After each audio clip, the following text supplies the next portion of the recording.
para os nossos problemas. Sempre esperamos chegar o super-herói. É igual aquela história: quem poderá me ajudar? Estamos sempre na expectativa. E às vezes queremos até ser o herói.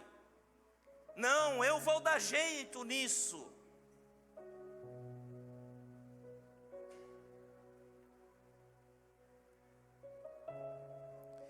Uma identificação com Jonas é uma razão que torna a história de Jonas tão importante e atual para fortalecer a nossa caminhada de fé. É que Jonas também não foi um super-herói.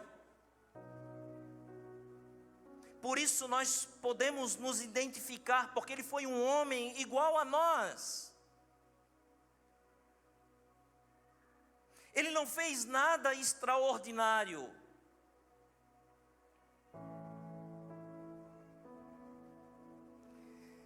Em vez de nós tratarmos Jonas como um herói, alguém a ser admirado, nós descobrimos em Jonas um companheiro da nossa incapacidade.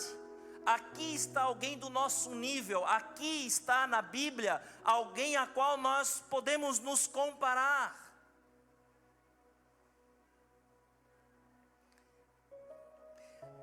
Mesmo quando ele consegue acertar alguma coisa, como finalmente ele conseguiu pregar em Nínive, depois disso ele ainda voltou a errar. Eita, Jonas, igual eu, igualzinho eu. Ele fica furioso com Deus. Mas o tempo todo Deus está trabalhando na incapacidade de Jonas. O tempo todo Deus está cuidando, o tempo todo Deus está trabalhando, trazendo providências. E apesar disso, Ele está atingindo os propósitos de Deus na vida de Jonas.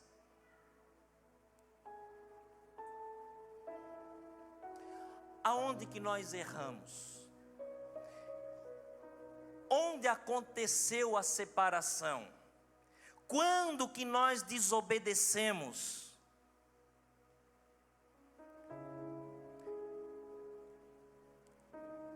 Jonas, ele soube que ele desobedeceu. Ele chegou no fundo do poço. E ele clamou a Deus. Sabe, querido, o pior não é errar. O pior é não saber que nós erramos. O pior é nós não entendermos que nós erramos. O pior é não aceitar quando nós erramos, não nos arrepender, porque o evangelho do Senhor é arrependimento, porque nós nascemos em pecado, isso é humano, isso vai acontecer, mas nós temos um Deus misericordioso e bondoso para nos perdoar, para nos abraçar, para nos levantar, para nos redimir, para nos trazer de volta ao propósito dEle. Jonas, ele acreditava piamente que os assírios não eram dignos de misericórdia. Esse foi o pecado dele. Não, eu não vou pregar, esse povo é nosso inimigo. Eu não vou levar palavra de salvação, coisa nenhuma. Eu sei o que eu estou fazendo. Eu não vou obedecer. Em vez de ir para Nínive, eu vou para Tarsis. Em vez de eu ir para a Síria, eu vou para a Espanha.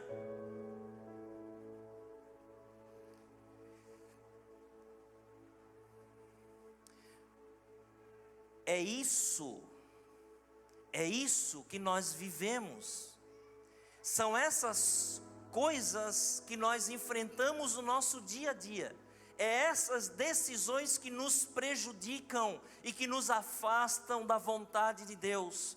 Por isso que nós precisamos todo dia do retorno, da redenção. E eu provo para você, baseado no nosso companheiro, do nosso amigo, do nosso espelho, Jonas. Sabe o que ele tinha? Essa decisão, sabe por que ele tomou essa decisão? Porque dentro dele existiam a vaidade e egoísmo. Ele achava que a vida dele era mais interessante do que as dos outros. Ele achava que a vida dele, ele precisava dar validade, dar atenção aos seus próprios interesses, sobre ele mesmo. Lá no sul do Brasil nós temos um ditado, não sei se usam aqui isso: a farinha é pouca, o meu pirão primeiro. É assim que Jonas era. Eu já estou salvo.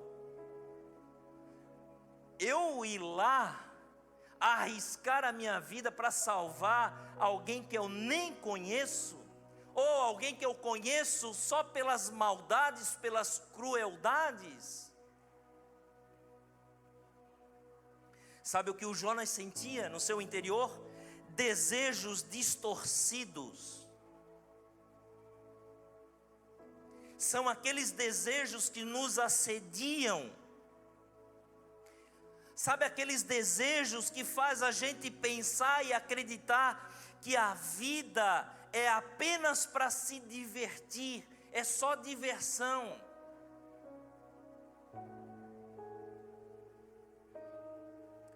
Sabe o que Jonas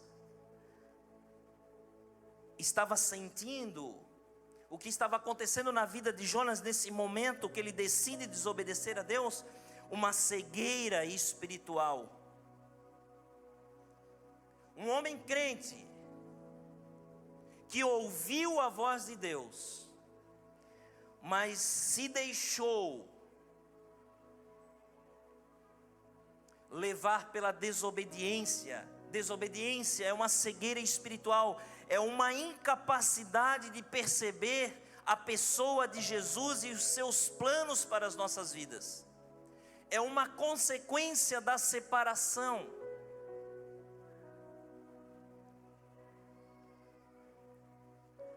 Como é triste conhecer, ou conversar, ou visualizar uma pessoa que não tem a capacidade de saber quais os planos de Deus para a sua vida. É uma pessoa como se ela estivesse andando sem rumo, sabe? É como acontecesse hoje no final do culto, terminamos o culto, alguém perguntar para alguma pessoa: para onde que tu vai hoje? Não sei. Tu vai para casa? Não sei se eu vou para casa, não sei se eu vou para o trabalho, não sei se eu vou para a escola, não sei se eu vou para o parque, não sei se eu vou para o shopping. É uma pessoa sem direção.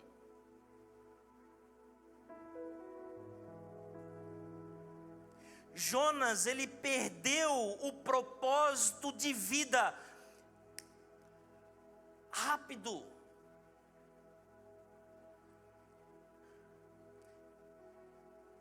Sabe o que é isso? Uma pessoa que se sente perdida profissionalmente. Uma pessoa que se sente perdida dentro da própria casa. Ele não sabe qual é a função dele. A pessoa, ela se perde até nos esforços para continuar a viver. Ela se perde até nos seus compromissos diários.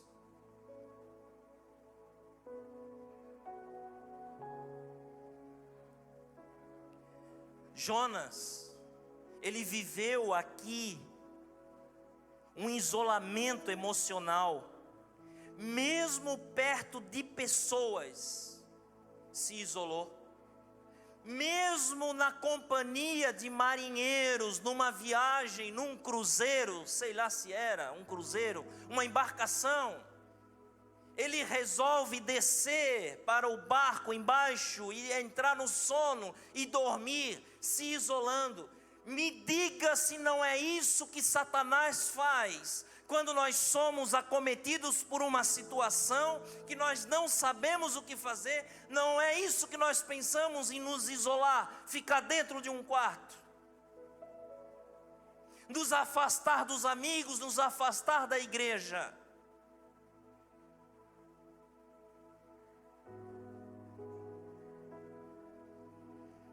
Sabe o que aconteceu com Jonas aqui imediatamente quando ele decidiu desobedecer a Deus? Ele perdeu a sua identidade.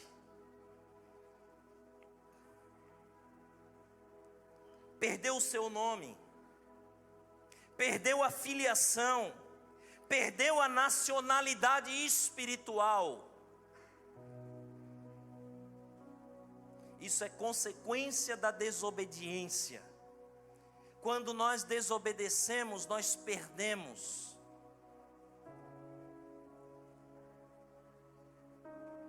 E eu já quero deixar aqui um convite, já vou entrar no aviso aqui. Nesta segunda não, na próxima segunda-feira, no encontro de homens, já me deram uma missão, eu já agarrei ela com as duas mãos.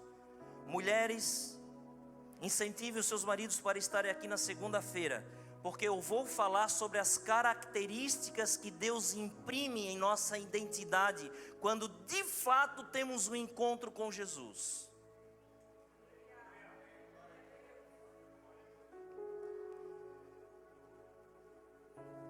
Nós temos uma identidade, nós temos um nome, nós temos uma paternidade, nós temos uma família. E quando nós desobedecemos, perdemos tudo isso. Sabe, uma pessoa como Jonas se sentiu um vazio, a pessoa fica vazia, nada satisfaz ela, nada. Você pode ajudar, você pode fazer, você pode buscar, você pode levar, nada satisfaz essa pessoa. Fica na mesma situação.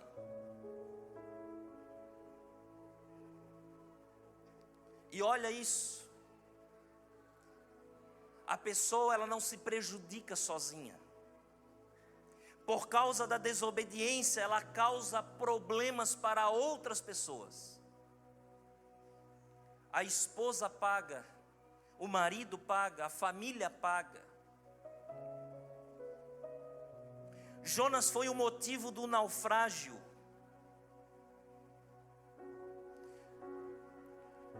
Você tem sido o motivo do quê? Você está trazendo bênção ou você está trazendo maldição? Vou melhorar.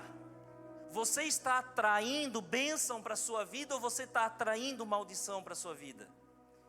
A obediência atrai bênção. A desobediência atrai maldição, prejuízo. Todos os dias existe um plano para as nossas vidas de sermos roubados, enganados e maltratados.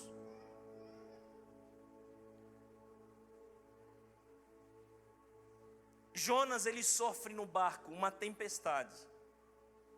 E depois ele vai para a barriga de um peixe.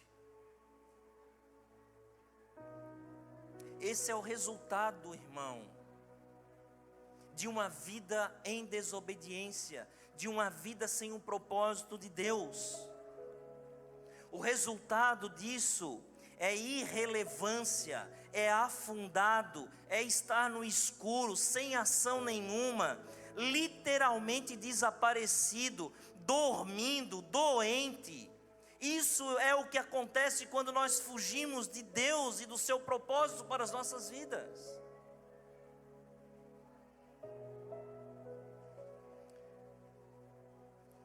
Jonas, ele escreve o próprio livro. No capítulo 2, do versículo 4 a 6, ele diz: fui lançado fora, banido da tua vista. Nunca mais porei os olhos no teu santo templo. Sufocaram-me as águas do oceano, cercou-me de todos os lados o abismo, e as algas marinhas envolveram a minha cabeça. Desci até onde os montes lançam raízes, tão fundo quanto pode ir, onde para mim as portas se fechavam para sempre. Mas tu me tiraste com vida da morte. o retorno. O retorno. Da barriga do peixe a liberdade e a relevância. Da miséria para a misericórdia de Deus. Pastor, qual foi o caminho de Jonas para retornar ao seu propósito de vida? Estou precisando disso. Te dou a receita agora. Você vai continuar desse jeito se você quiser. Pega essa. Primeiro passo: pensar em Deus. Jonas disse: quando minha vida estava por um fio, eu me lembrei de Deus. Só lembrar de Deus. Primeiro passo é a lembrança, é ser intencional e frequentemente lembrar-se de que existe um Deus amoroso, poderoso, fiel, que se importa com você. Ele já não livrou você de outras situações? Você acha que Ele vai deixar você também nessa?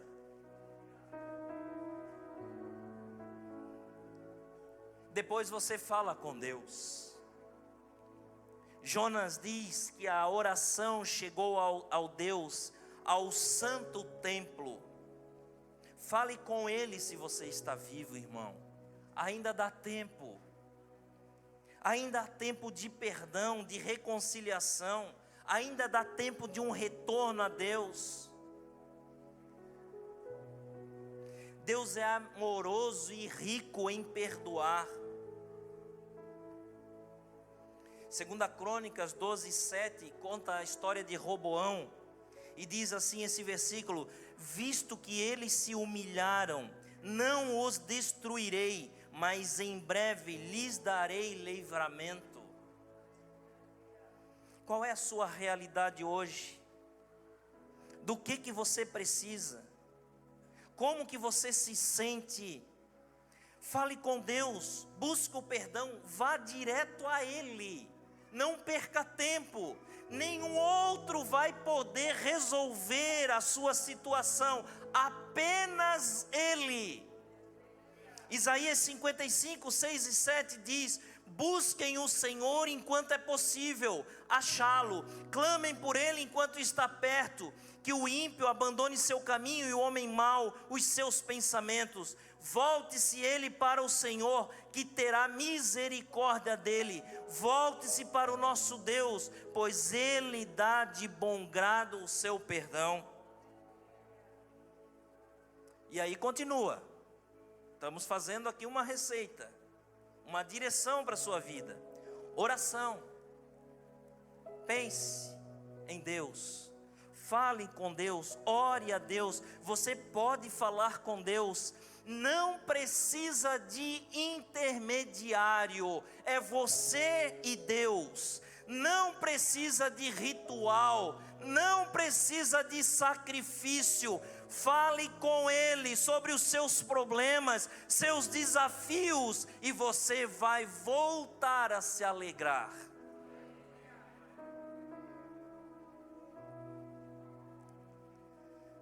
É tão fácil, é tão simples, que as pessoas não acreditam nisso.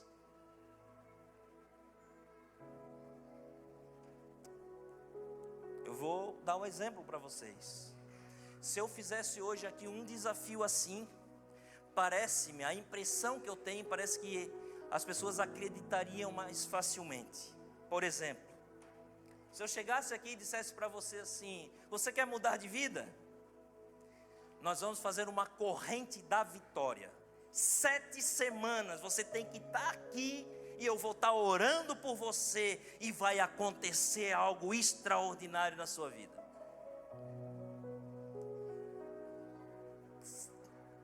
Tem gente que viria por causa disso, acreditava por causa dessa palavra.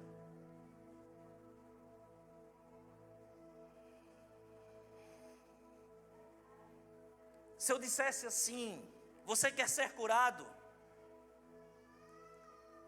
Compre aqui 100 ml de óleo, orado no monte, Passe isso de manhã na testa e à noite vá dormir, você vai ser curado depois de 7 vezes. Tem gente que acredita nisso. A sua vida está enrolada, a sua vida está com problema. Compre a vassoura da limpeza, leve para a sua casa, varre a casa por 7 vezes, e a sua vida vai ser resolvida. Tem gente que acredita nisso. Tem loja só com essa especialidade de vender coisas para campanhas. O sangue de Jesus tem poder. Isso não está na Bíblia.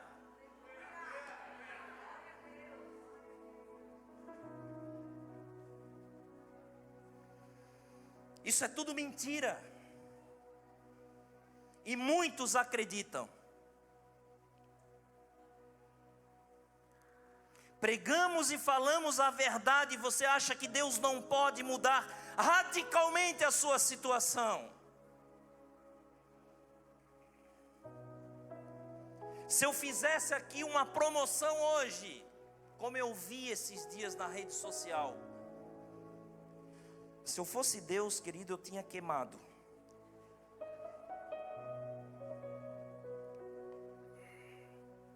Cinco minutos de oração, R$150. 10 minutos de oração, R$300. 30 minutos de oração, mais profecia, R$600. 30 minutos de oração, mais profecia e uma revelação por 800. Eu não sei quem é o pior. Eu não sei se o pior é quem faz ou é quem paga.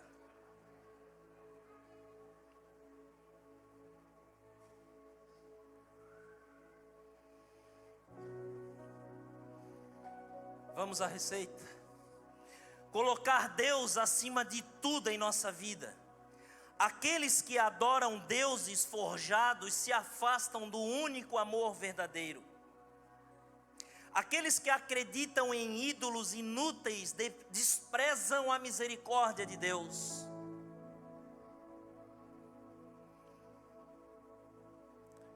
Adoração. Deus não é um acessório, um adereço seu. Ele é o Senhor e por isso, se o recebemos em sua totalidade, o reconhecemos como o centro da nossa vida e de todas as coisas que existem no mundo natural e espiritual.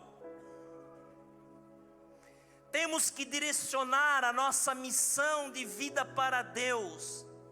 Jonas fez isso, ele disse lá no capítulo 2, versículo 9: oferecerei sacrifício a ti, o que eu prometi cumprirei totalmente.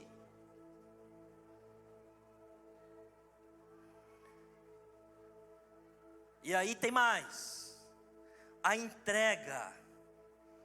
O que liberta o homem da sua perda de sentido de viver é ter a Deus como alvo de todas as suas ações. Isto é, entender que a vida não é sobre mim mesmo, mas sobre Deus. Tudo começa com Ele. Reconhecer que só Jesus é capaz de promover reconciliação. A salvação a ti pertence, ó Eterno, Jonas declarou.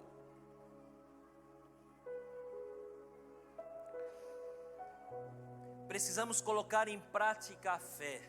O mundo nos ensina diferente disso. O mundo diz que tem que ver para crer. Não, a Bíblia diz que tem que crer para ver. Vou repetir. O mundo diz, tem que ver para crer. A Bíblia diz, tem que crer para ver. Temos que ter fé. A fé é o que nos coloca na condição de receber a reconciliação, a salvação. Quem se aproxima de Deus precisa crer que Ele existe e que Ele é bom. Mateus 17, versículo 20 diz assim: e Jesus lhes disse: por causa da vossa pequena fé. Porque em verdade vos digo que se tiverdes fé como um grão de mostarda, direis a este monte, passa daqui para acolá, e há de passar, e nada vos será impossível.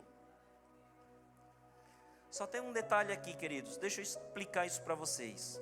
O grão de mostarda é do tamanho da cabeça de um alfinete, mas quando ele é semeado, ele cresce e se torna a maior das hortaliças.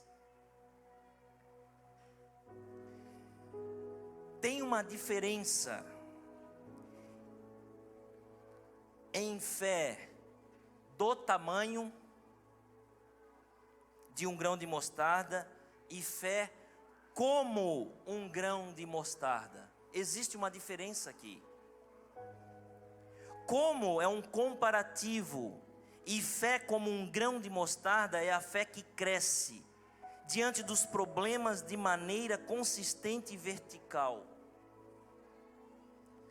A Bíblia diz que é fé como um grão de mostarda. Jesus ele não seria incoerente afirmando em um momento que uma pequena fé como um grão de mostarda resolve tudo, para logo a seguir repreender os seus discípulos por terem uma fé pequena. De modo algum. O que Jesus estava ensinando?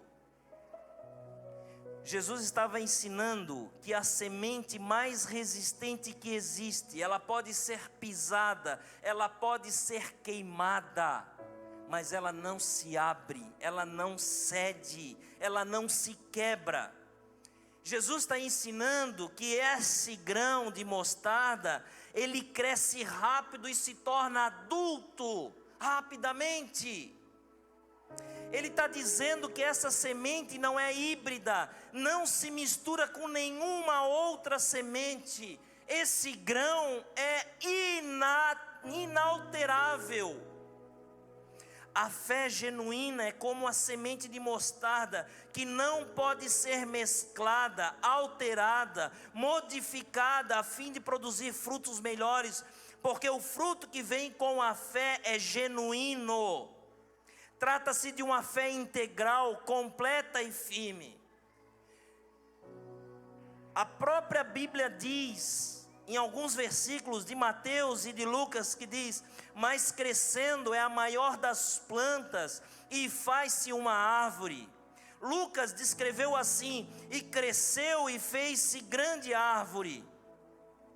Pequenas iniciativas podem gerar grandes resultados.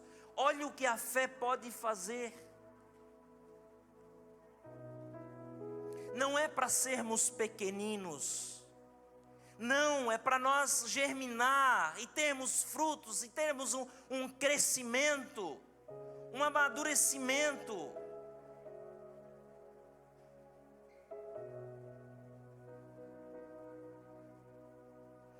Precisamos confiar e ter fé o bastante para permitir que Ele haja em nossas vidas.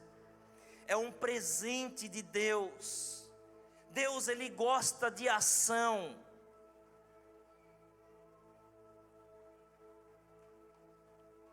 Depois disso, Jonas se apronta, ele vai a Nínive como o Senhor Deus havia ordenado. Nínive não era tão grande. Uma pessoa levava aproximadamente 3 dias para atravessar essa cidade. Jonas entrou na cidade, andou o dia inteiro e ele começou a anunciar. E esse anúncio não era nada legal. Ele estava dizendo: olha, em 40 dias Nínive será destruída. Os moradores de Nínive creram em Deus e resolveram que cada um devia jejuar. Às vezes nós pregamos palavras gostosas, né? Maravilhosas, mensagens. E aí nós esquecemos de orar, de jejuar, de agradecer, de louvar, de adorar. Nínive também nos dá uma grande lição, quando nós recebemos também uma notícia não agradável, precisamos também adorar e agradecer a Deus?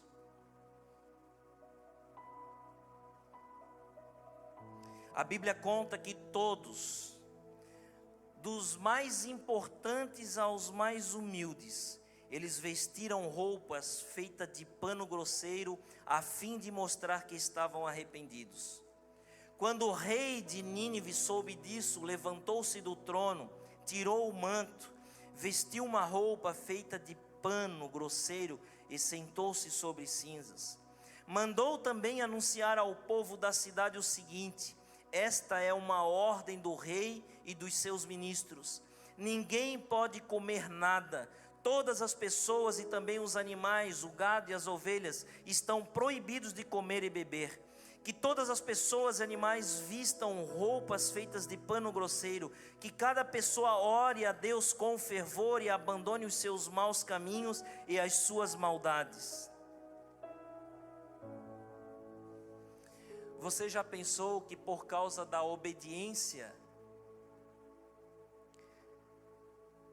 a obediência dele refletiu para uma nação, uma cidade, obedecer uma palavra, um recado dado por Deus? Um homem entra numa cidade e ele entrega uma mensagem de confronto, e a cidade se mobiliza para jejuar e acreditar em Deus e se arrepender dos seus maus caminhos. Você imaginou que se você sair daqui hoje com essa fé, com essa expectativa, com esse desejo, com essa autoridade e ousadia, você pode mudar a história da sua família, da sua casa, do seu trabalho, da sua cidade? Imaginem isso. Você chega no seu trabalho e você tem uma palavra de Deus. Eu não sei quem fez isso, deve estar aqui hoje, mas no início dessa igreja aqui, um dia eu preguei e eu falei algo assim, que as pessoas deveriam ser ousadas, né? Com coragem. Chega no trabalho, antes de qualquer coisa, bota todo mundo para orar. Diz que você é crente, ora. Mas eu falei assim, achando, né? Só dando exemplo. Pois teve uma pessoa da igreja que chegou no trabalho e disse: ó, antes de começar a trabalhar, nós vamos orar. E é isso, irmãos. E é isso. Sabe por quê? Nós moramos na Inglaterra, e lá quando chega a hora dos muçulmanos fazer a oração deles, para tudo, tapetinho no chão, no meio da rua, eles dobram o joelho, no shopping, na loja, e se você quiser comprar alguma coisa, eles estão ali como vendedor, você tem que esperar ele terminar de orar. Isso porque estão servindo a um Deus que não ouve a oração deles. Nós sabemos disso. E nós, que sabemos que nós estamos servindo um Deus verdadeiro, por que nós não fazemos isso?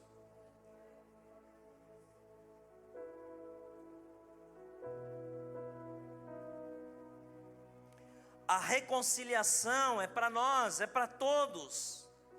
Nossa decisão firme é trabalhar com base nessa premissa: um homem morreu por todos. Essa realidade põe todos no mesmo barco.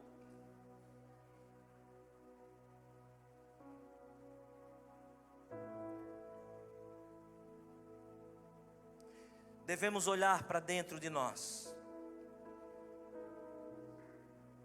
O que nós podemos ver? O que vocês têm visto dentro de você? Sabe, com essa palavra, uma nova vida pode florescer a partir de agora. É demais, mas vem de Deus. Talvez você possa dizer: mas eu não mereço isso. Mas Deus sabe que você merece. Deus tem um propósito, Ele quer ter um relacionamento. Ele chamou para que você o conhecesse, para que você tivesse uma amizade verdadeira com Ele. Vamos ficar de pé.